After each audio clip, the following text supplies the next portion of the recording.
평화를 빕니다. 안녕하세요. 안젤라입니다. 빅토르 위고의 장발장 이야기. 다들 한 번쯤은 접해보셨을 텐데요.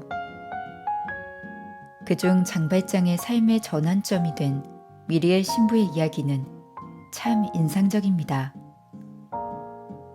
장발장이 성당의 은촛대를 훔쳐 달아나고 이를 수상하게 여긴 경찰이 장발장을 붙잡아 신부에게 알리죠.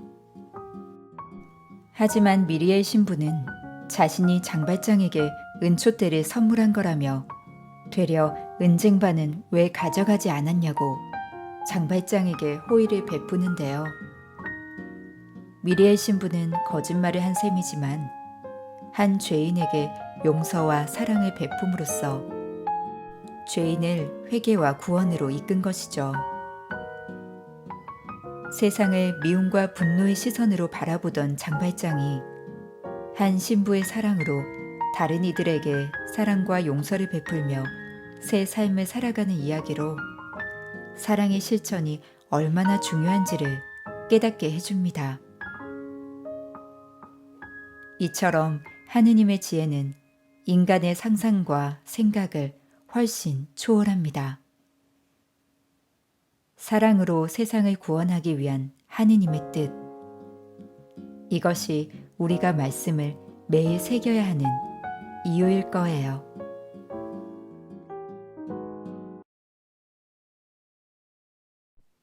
(10월 15일) 예수의 성녀 데레사 동정학자 기념일.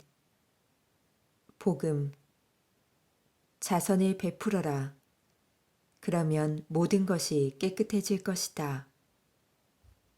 루카가 전한 거룩한 복음입니다. 11장 37절에서 41절까지의 말씀입니다.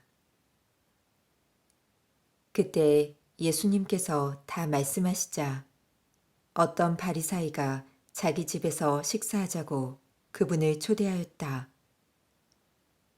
그리하여 예수님께서 그 집에 들어가시어 자리에 앉으셨다.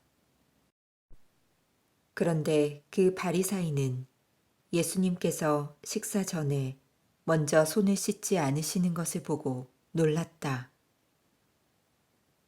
그러자 주님께서 그에게 이르셨다. 정녕 너희 바리사이들은 잔과 접시의 겉은 깨끗하지만 너희의 속은 탐욕과 사악으로 가득하다. 어리석은 자들아, 겉을 만드신 분께서 속도 만들지 않으셨느냐? 속에 담긴 것으로 자선을 베풀어라. 그러면 모든 것이 깨끗해질 것이다. 주님의 말씀입니다. 오늘의 묵상. 오늘 복음은 예수님께서 어떤 바리사이의 집에 식사 초대를 받아 가셔서 정결례에 대해 논쟁하시는 내용입니다. 논쟁의 발단은 예수님께서 식사 전에 손을 씻지 않으셨다는 것이었습니다. 예수님 당시 식사 전에 손을 씻는 것은 위생 때문이 아니라 정결례 규정 때문이었습니다. 구약의 율법은 짐승뿐 아니라 사람이나 사물에 대해서 정결한 것과 불결한 것을 구별했습니다. 불결한 것은 사람이 접촉하는 것도 음식으로 먹는 것도 금지되었습니다.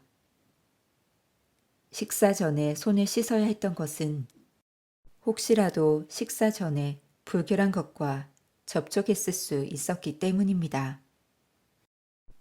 예수님께서는 정녕 너희 바리사이들은 잔과 접시의 겉은 깨끗하지만 너희의 속은 탐욕과 사악으로 가득하다고 지적하십니다. 손뿐 아니라 잔과 접시를 아무리 닦아도 사람의 마음이 깨끗하지 않으면 아무 소용이 없다는 것을 분명히 하십니다. 사실 바리사이들은 생활 전체를 거룩하게 지킨다는 명목으로 정결례를 중요시하고 규정들을 지키려 애썼습니다. 그러나 예수님께서는 규정의 외적 준수에만 치우쳐 율법의 본디 의미와 하느님의 뜻을 망각하는 것과 그것을 기준으로 사람들을 판단하고 심판하는 것을 책망하십니다. 예수님께서는 진정한 정결례는 자선을 베푸는 것이라고 말씀하십니다. 분명히 규정은 필요합니다.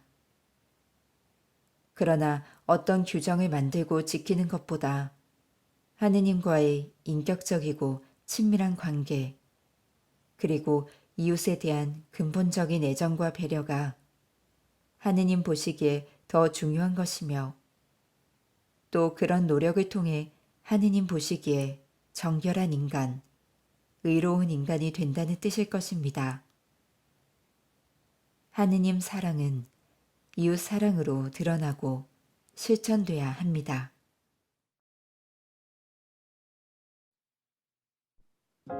속에 담긴 것으로 자선을 베풀어라. 속에 담긴 것으로 자선을 베풀어라. 속에 담긴 것으로 자선을 베풀어라. 주님, 제가 거둬들인 양식은 주님께서 주셨다는 것을 늘 깨닫고 이웃과 함께 나누는 삶을 실천할 수 있게 이끌어 주소서. 아멘. 평화를 빕니다.